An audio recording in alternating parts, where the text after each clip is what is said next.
Hello दोस्तों, नमः शिवाय।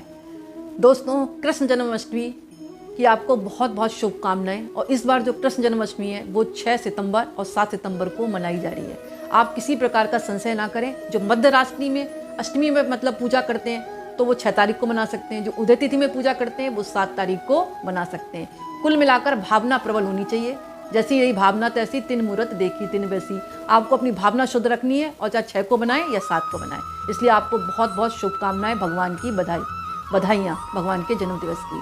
अब इस दिन करना क्या है, मध्य रात्रि में जब 12 बज जाएं तो चौकी तो पहले ही स्थापित कर लेंगे आप, और उस पर कपड़ा बिछा लेंगे। तो जो लड्डू गोपाल हैं उनका पंचामृत से स्नान कराएं, गोपी चंदन का तिलक लगाएं, भगवान को पीले वस्त्र पहनाएं और भगवान को धनिया की पंजीरी या आटे की पंजीरी, 5 तरह के फल, 5 तरह की मेवा और पीले फूल अर्पण करें, वैजंती माला अर्पण करें और भगवान को मतलब मोर पंख लगा हुआ मुकुट पहनाएं।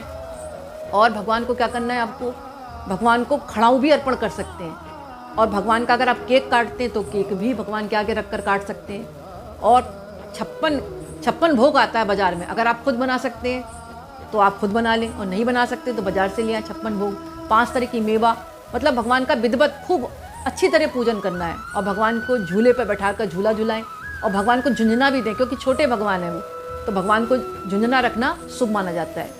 चांदी की बांसुरी है वो चढ़ाएं, अगर चांदी की नहीं है तो बांस की भी चढ़ा सकते हैं आप। तुलसी दल, प्रत्येक जो भी भोज्य पदार्थ आपने भगवान के लिए बनाया है उसमें आप तुलसी दल भी अर्पण कर दें। और इस दिन आप गाय की सेवा करें, गाय को हरा चारा खिलाएं, क्योंकि भगवान को गाय बहुत प्रिय थी। गुड़ खिला सकते हैं। भगवान के मतलब जन्म दिवस के रूप में उसके अगले दिन आप जो है आप छोटे छोटे बच्चों को मिठाइयाँ बांटें, क्योंकि बाल गोपाल का जन्म दिवस है।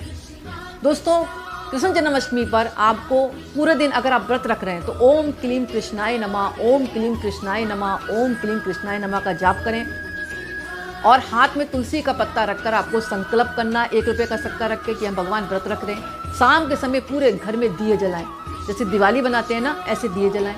और अगर आपको लग रहा है कि हम दिए नहीं जला सकते तो अपने घर के अंदर तो जला सकते हैं। तुलसी के पास रखें, केले के वृक्ष के पास रख दें, पीपल के पेड़ के पास रखें, क्योंकि भगवान को ये जो वृक्ष हैं वो प्रिय हैं। पीपल में वासुदेव भगवान का मतलब वास रहता है, इसलिए आप जला सकते हैं वहाँ पर दिया। और मीठा जल भी आप अर्पित कर सकते हैं पीपल देवता को। और मतलब केले की पूजा कर सकते हैं, केले पर भी आप पीला चंदन लगाएं, क्योंकि भगवान को ये प्रिय वृक्ष हैं। तुलसी माता को लाल चुन्नी उड़ाएं, क्योंकि तुलसी माँ भगवान को बहुत प्रिय है। और भगवान का जन्म दिवस की कथा भी सुने, क्योंकि जैसे कि आपको पता है कि कंस इनके मामा थे और इनकी जो बहन थी कंस की वो कौन थी, देवकी। और देवकी के जो पति थे वो कौन थे, वासुदेव। जब वासुदेव और देवकी की शादी हो रही थी और मतलब बहुत उन्होंने विधि विधान से की थी कंस ने। और जब विदा करने लगे शादी के बाद तो एक आकाशवाणी हुई कि हे कंस, जिस बहन को तू इतने प्रेम से शादी करके, इतना पैसा खर्च करके शादी करके तू विदा कर रहा है, इसी के 8वें पुत्र द्वारा तेरी मृत्यु होगी। कंस डर गया। कंस ने क्या किया, वासुदेव और देवकी को, अपनी बहन को कारावास में डाल दिया कि इसके 8वें पुत्र जो भी होंगे वो यहीं होंगे, मैं इनको मार दूंगा।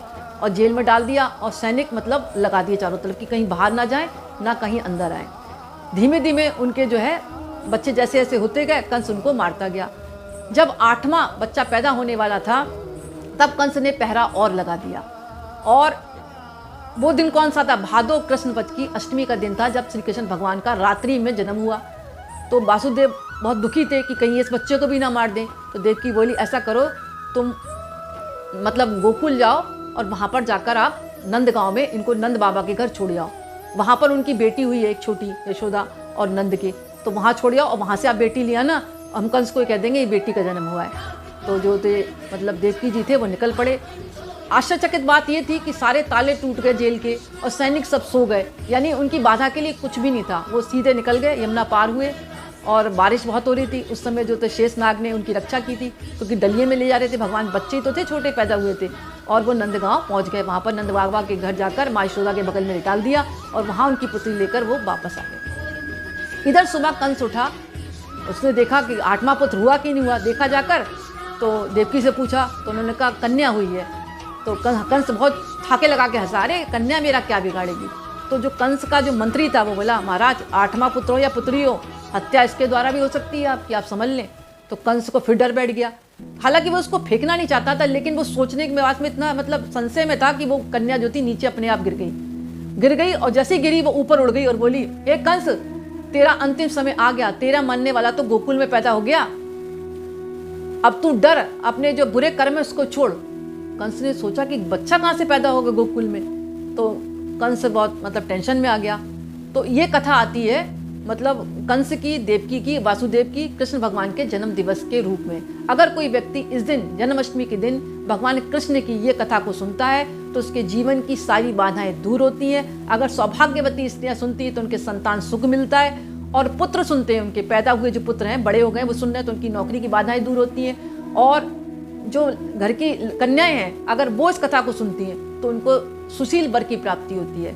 दोस्तों, अगर मेरा ये वीडियो पसंद आए तो लाइक जरूर करें, और अगर लाइक नहीं कर सकते तो आप कमेंट्स में ओम क्लीम कृष्णाय नमः जरूर लिखें। धन्यवाद।